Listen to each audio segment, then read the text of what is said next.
What's up YouTube, Capital G here, bringing back a segment I have not done in such a long time on this channel. We are finally going to be reviving the Boom or Bust series. And for those of you guys who are unfamiliar, because maybe you've never even heard of this series on my channel, or maybe you don't even remember because it's been such a long time since I've done it, Boom or Bust is a series of videos where I give you guys an in-depth discussion on a brand new archetype that was just recently released, or an older archetype that's getting a very significant amount of legacy support and a recently released booster set. And I talk about that archetype from many different angles, such as its origins, where the archetype what the archetype does well, where the archetype struggles, how I think it's going to fare in the competitive meta, and then I give you guys a final verdict. And I talk about if I think it's going to be one that is going to be seeing play at high level competitive events, whether it's going to be a flop, whether it's going to be rogue, niche, whatever,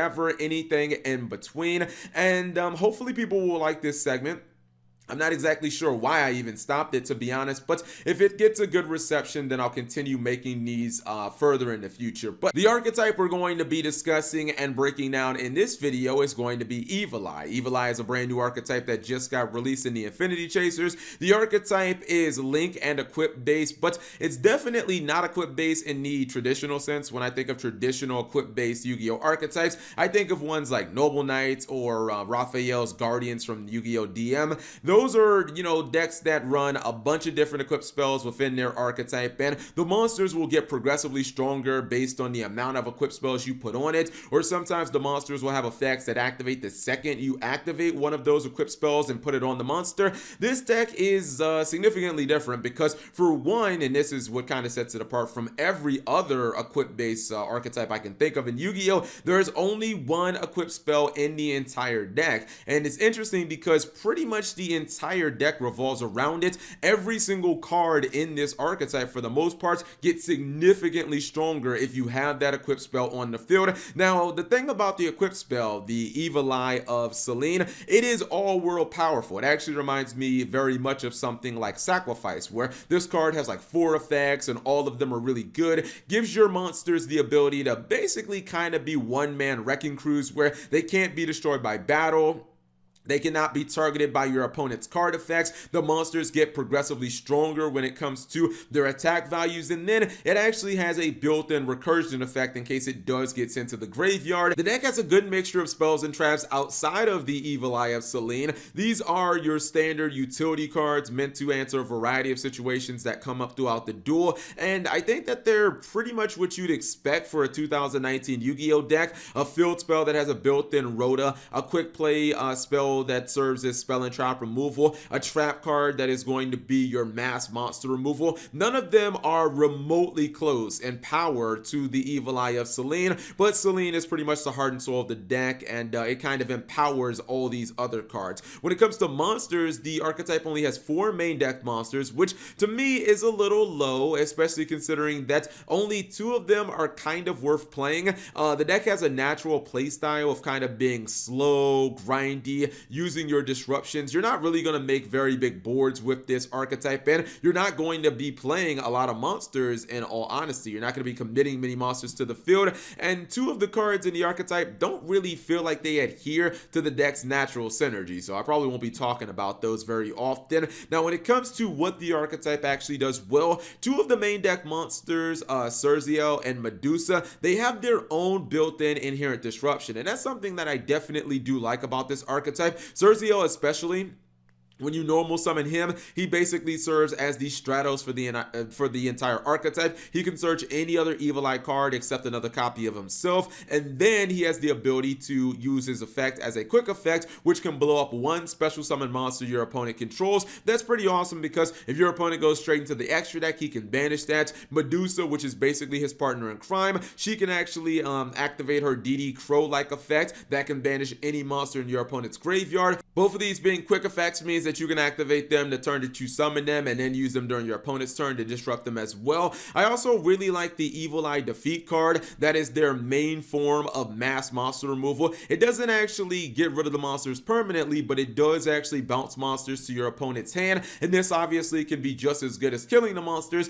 if you're using it on extra deck monsters, to where your opponent may have invested a whole bunch of resources, especially with like Link 4s or even things like Link 3 such as Summon Sorceress. It's really nice with this card because it can get rid of 2 cards at the same time. So when it comes to what Evil Eye does well, I think it's simple forms of removal, and how easy it is to use these forms of removal definitely makes the deck kind of appealing. Also, the entire archetype is Dark and Fiend based, so it makes you pretty much immune to things like Gozen Match and Rivalry of Warlords, but at the same time allows you to run those cards if you so choose. When it comes to where the deck struggles, oh lord, it's basically everything else. For starters, let's talk about how the monster effects are way too fair in this archetype, and they have these really unnecessary harsh drawbacks. So I talked about the simple removal of cards like Surziel and Medusa. Medusa being that DD Crow-like effect, Surziel being able to blow up a special summon monster your opponent controls. The problem with these cards effects are, the fact is during the next standby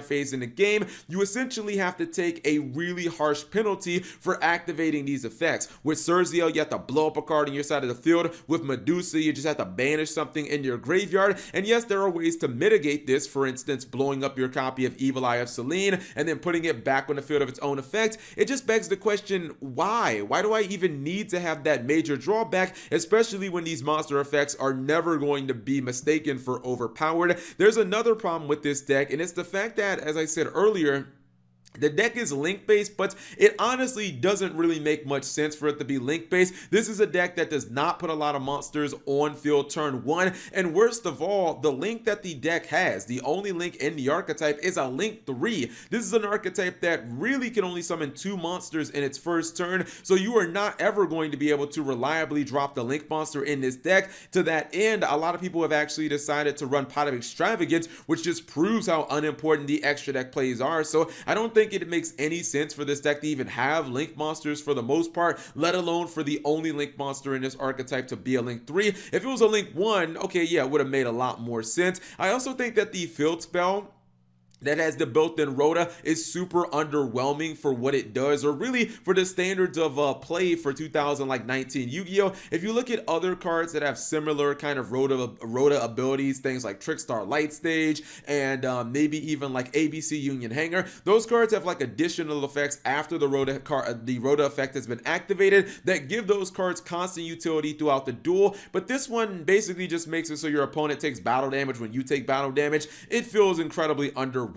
I also think that this deck has a significant lack of recursion. I mean, once your cards go to the graveyard, they're essentially in the graveyard for the remainder of the duel. Yeah, you can get the Evil Eye of Selene back, but that's pretty much it. There's not a reliable way of getting your cards back over and over again. So while you have those removal cards, these spells and traps, you're mainly going to be activating those cards one time. My last major problem with the Evil Eye archetype is really the amount of raw damage this deck can push out on any given turn.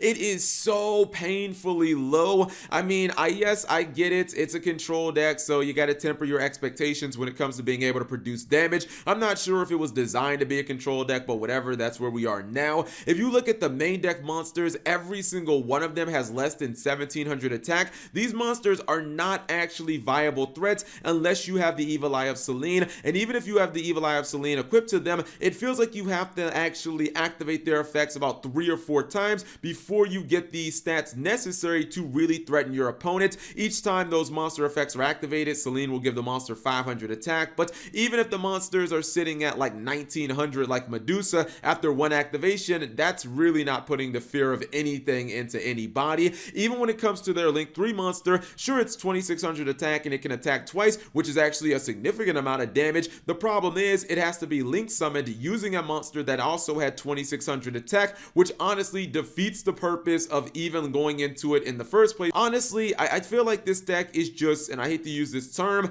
in 2019, but it's just too damn fair. I mean, I don't think that there was a reason for this deck to have the drawbacks in the main monster effects, mainly when there's only 2 good monsters to begin with. I think that the deck's reliance on the Evil Eye of Selene is going to hurt it, because if you don't get to that card, it really feels like you're playing less than a Yu-Gi-Oh deck for the most part, and I think that it really doesn't make sense for this deck to be Link based at all when you can't even drop the Link monster reliably in your first turn. Now, when it comes to how I think that Evil Eye are going to fare in the competitive meta, I honestly could not see this archetype having even the slightest impact on our meta. I don't think that it will do pretty much anything, not on the regional level, obviously, of course, not even mentioning the YCS level, and even if you think about making it kind of into a super control deck where you're not even running that many of its core spells and traps, you're running just really powerful floodgate cards, things like Extravagance to draw extra cards, it would be a worse version of some of the other control decks that we already have, where the archetypes are inherently more consistent and stronger. Decks like True Draco, or maybe even like Guru Control, for example, you could pretty much run kind of the same exact cards to supplement those archetypes and get better results for the most part. So I think that this is an easy bust for this archetype. I mean, maybe they'll get a Link 1 very similar to something like Magical Musketeers that will be able to generate them a lot of advantage, or maybe have some type of like awesome recursion. But for what it is right now, I think the fact that they their main sources of removal had those kind of like double-edged sword effects, I think that that is going to be one of the things that kills this archetype pretty much for the foreseeable future. So whatever you guys think about Evil Eye, or my opinions on Evil Eye, whether you guys agree, disagree, whatever, leave it in the comment section below. And if you guys want to see more archetypes in the Boom or Bust series, please leave that in the comment section below as always. Thank you guys for watching. Subscribe if you have not already, and turn on that notification bell for daily videos.